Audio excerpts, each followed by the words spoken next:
Hello, good morning and welcome to Chauhan चा blog. हम लोग का सुबह हो चुका है, सुबह के दोपहर होने वाले हैं और पैकिंग चल रहे हैं। आज फगुनिया को छोड़ के चले जाएंगे हम, काहे कि फगुनिया मेरा सुनती नहीं है, बिल्कुल भी नहीं सुनती है। जाके सूदी पता को चुम्मा देती है मेरे सामने। देती हो?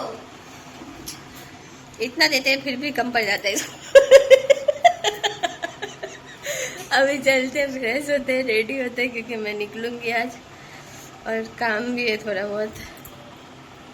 तो मिलते हैं फिर, दिन भर का जो भी रूटीन होगा वो तो शेयर करते ही रहते हैं आपसे। और अभी हो रहा है मेरा सुबह का नाश्ता, जो कि खाने का मन नहीं कर रहा पर खाना पड़ रहा है। अभी मैं फटाफट से मेरे सारे बर्तनों को पैक करती हूँ, मेरा जो है, क्योंकि लेट करके कोई फ़ायदा नहीं है। थोड़ी देर में निकलना है मुझे यहाँ से, तो जितने बर्तन हैं, जो भी चीज़ें हैं, उन सबको पैक कर लेती हूँ। हमारा बोरा पैक हो रहा है, वापिस से झोला लेके आए थे, झोला लेके जाएंगे, हो गया ना आंटी? सही झोला झोला होएगा सी हमें। अभी मैं हो चुकी हूँ रेडी निकलने के लिए। मेरा सारा सामान पैक होके इधर रखा हुआ है, ऐसे बोरा झोला, और अब थोड़ी देर में निकलूँगी यहाँ से मैं, और सब लेटे हुए हैं। मैं निकल चुकी थी रूम से और मुझे बहुत ज़्यादा ही इमोशनल जैसा फील हो रहा था, क्योंकि हम लोग एक अच्छा खासा टाइम एक दूसरे के साथ बिताए। लगभग 1 महीना कैसे बीता पता ही नहीं चला। आधा टाइम तो मुझे बाहर निकलना पड़ा काम की वजह से, जो काम ने मेरा और दिमाग ख़राब करके रखा है। और बहुत ज़्यादा ही इमोशनल फील कर रही थी, क्योंकि काफ़ी टाइम बाद मैं ऐसे कितने दिनों के लिए किसी के साथ रही थी और ये चीज़ हैबिट बन रहा था। पर ठीक है, कहीं ना कहीं होना ही है। मैं निकल चुकी हूँ, ज़्यादा जल्दी में करने की है। मैं पहुँच चुकी हूँ लखनऊ, मेरे और सामान के साथ, जो कि बहुत ज़्यादा ही हो गया था। अभी ऊबर बुक किया है, ऊबर आता है तो फिर यहाँ से निकलती हूँ। मेरा बोरा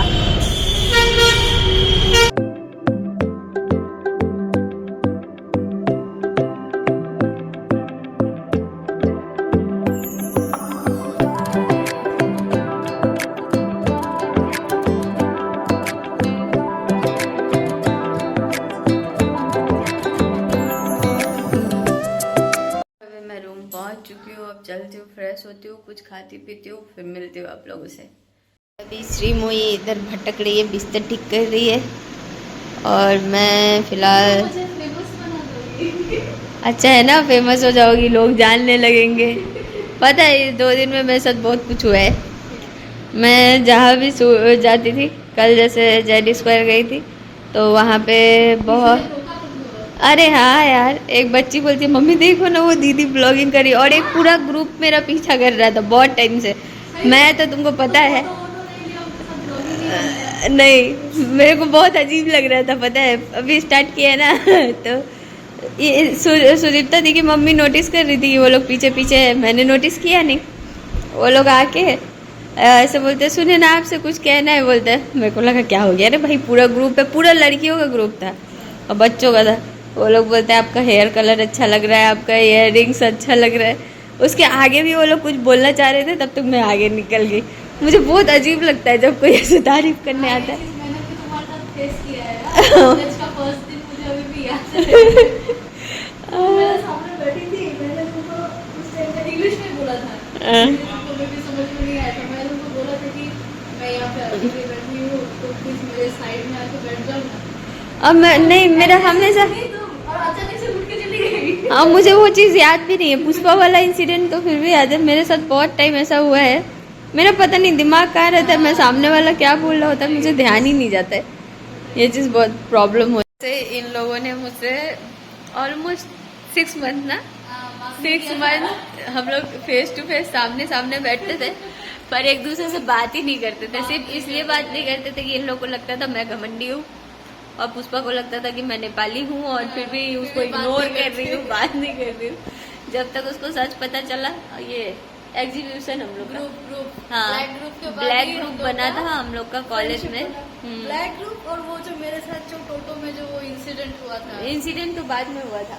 हाँ, ब्लैक ग्रुप बनने के बाद हम लोग को प्रोजेक्ट दिया गया, और जिसमें फैशन डिजाइनिंग के स्टूडेंट में जूनियर में हम ही तीनों थे, हाँ, तो हम तीनों को साथ में काम करने बोला गया था, जो कि हम लोग मेरे रूम पे करते थे। और उस टाइम जो मैंने रूम लिया था, ओ माय गॉड, वो एरिया और वहाँ के लोग कितना खतरनाक था सही में। कसम से। वो मुझे भी नहीं पता था, पर ऑल ऑफ सडन इसके साथ एक इंसिडेंट हुआ, जो ये खुद बताइए क्या हुआ था। मैं कॉलेज से निकल के टोटो में बैठी, तो वहाँ पे मेरे सामने फिर 2 लड़कियाँ उठी थोड़ी देर बाद। तो एक ने मुझसे मेरा फ़ोन मांगा, ये बोलती कि उसके फ़ोन में रिचार्ज नहीं है, तो ये कॉल कर सकती है कि नहीं। तो फिर उसने मेरे से मेरा फ़ोन लिया और वो किसी को वीडियो कॉल करके मुझे दिखा रही थी।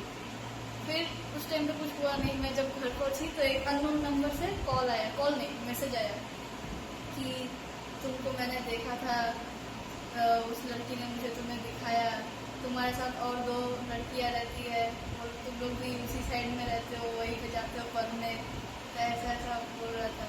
तो मुझे उस टाइम पे वही लगा कि safe एक्चुअली नहीं था। वो एरिया थोड़ा अजीब टाइप का एरिया था, मुझे भी नहीं पता था। मैंने वो पहली बार मैंने पता है OLX से वो रूम लिया था, और जो कि मेरे लिए भी शॉकिंग था कि OLX पे रूम कैसे मिल रहा है। वही। और मैं वहाँ किसी को जानती नहीं थी और मेरा स्टार्टिंग ही था और मुझे रूम चाहिए था, क्योंकि डेली ट्रैवल करके 3-4 घंटे हाँ। जाना, फिर क्लास करना, फिर रिटर्न आना, बहुत बहुत प्रॉब्लम होता था। तुम पहले किशनगंज से आती थी देखो?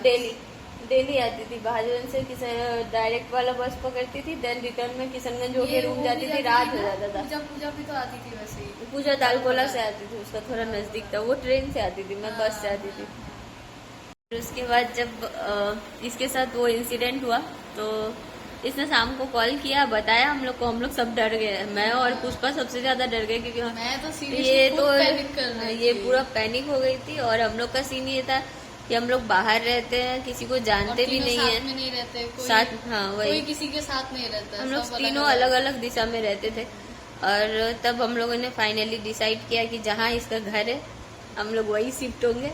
फिर और मैंने ढूंढना चालू किया, मेरे सामने घर। मेरे को लगता है 1 सप्ताह के अंदर ही रूम मिल गया था। ढूंढ लिए थे हाँ, उसे 1 फिर। सप्ताह के अंदर मिला और हम लोग फटाफट से शिफ्ट हुए। उसी बीच में मैंने पता भी लगाया, तो पता चला कि मैं जिस एरिया में रहती हूँ वहाँ अगर आप शाम के बाद अकेले ट्रैवल कर रहे हो, मतलब जा रहे हो पैदल भी, तो कोई भी गाड़ी से उठा के लेके जाता है और नेक्स्ट डे फेंक के जाते हैं। सही में। तो मैं और ऐसा ज्यादा होता है। डर गई थी। मैं इतना डर गई थी कि लिटरली अगर नीचे भी कोई नॉक करता था तो मैं कांप के उठती थी कि अरे अब क्या वो क्या। एरिया बिल्कुल भी सही मैं तो नहीं है, बिल्कुल ऐसी गेट नहीं कोई- खोलती थी जब तक ये लोग नहीं आते थे। बहुत ज्यादा प्रॉब्लम हो तुम गया था। अकेले रहती थी उस वो time पे। वो उस टाइम में नेहा थी ना, बट Actually नेहा ने मेरे- फिर रूम हाँ। छोड़ दिया था। नेहा ने कुछ हुआ था हम लोगों के बीच में, उसने झगड़ा करके रूम छोड़ दिया और देन फिर मैं अकेले रह रही थी। मैंने करीबन 3 मंथ जैसा अकेले रही होंगी मैं, 3-4 मंथ। और ये सब देख के इतना डर गई। फिर शिफ्ट हुए हम लोग, फिर हमारा वहीं से दोस्ती कंटिन्यू रहा और पुष्पा भी बात करने लगी और फाइनली मैं और पुष्पा रूममेट्स बन गए थे। और धीरे धीरे हाफ रूममेट ही बन गई थी। क्योंकि वो घर बगल में था, हम लोग मैक्सिमम टाइम एक दूसरे के साथ रहते थे। वही। और मैं कभी नहीं भूलूंगी उसके बाद मैं जिंदगी में पहली बार सस्पेंड भी हुई थी क्लास में। वो हाँ। जब मैं दौड़ते गई थी, श्रीमोहिम सस्पेंड कर दिया यार। ये सो रही थी मस्त से घर में, मैं दौड़ते गई, श्रीमोहिम जल्दी उठ यार, सस्पेंड कर दिया।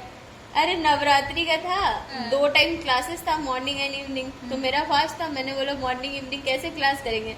तुम बोली नहीं जाते आज क्लास। हाँ। पुष्पा भी अरे ठीक है आज नहीं जाते। एक के चक्कर में तीनों। अब इन दोनों ने बोल दिया नहीं जाते, मैं भी अच्छा ठीक है नहीं जाते, शाम वाला ही जाएंगे। शाम से पहले सस्पेंड कर दिया गया और मैं इस सदमा में कि आज तक कभी सस्पेंड नहीं हुई, सस्पेंड कैसे कर दिया। मुझे अभी भी याद है रेणु दी का कॉल आया था, क्या करने आई हो यहाँ, सस्पेंड होने आई हो। रेणु दी ने कॉल किया था। उसके और बाद फिर से मैं बैठ के हम लोग के रूम में एप्लीकेशन लिख रहे थे।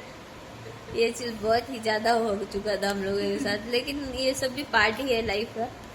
अब बाहर रहने से ये सब चीजें भी सफर करना पड़ता है, बट थैंक गॉड कि 4 साढ़े 4 साल हुआ होगा, पर हम लोगों के साथ कुछ हुआ नहीं वैसा। उस इंसिडेंट के बाद हम तीनों ने तीसरों को छोड़ा ही नहीं अकेले कभी। जितने दिन रहे जाते थे सब साथ में, सम टाइम बाजार भी में ज्यादा हो साथ में। सम टाइम पुष्पा नहीं होती थी, पर हम दोनों ने एक दूसरे को कभी छोड़ा नहीं।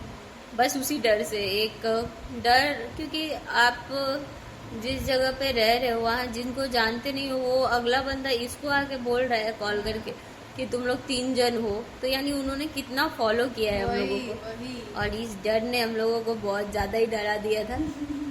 और फिर हम लोगों के लाइफ में उस टाइम में एक चीज अच्छा भी हुआ था, जो इमाम सिद्दीकी का आना, और जो हम लोगों ने अपना ज्वेलरी बनाया था। क्या बोला था सबने, हे क्या नट बोल्ट उठा के ज्वेलरी बनाया है, क्या बेकार का ज्वेलरी बनाया है। और वो ज्वेलरी आते आते इमाम सर ने उठाया था। मेरे पास तो अभी भी वो 100 रुपया वैसे ही है फाइल में। मैंने खर्चा ही नहीं किया है, मैंने उसको फाइल में, खर्चा हो गया पता ही नहीं, मैंने उसको फाइल में ही रख के रख दिया है, मैंने उसको यूज ही नहीं किया कभी, वैसे ही फाइल में ही रखा है।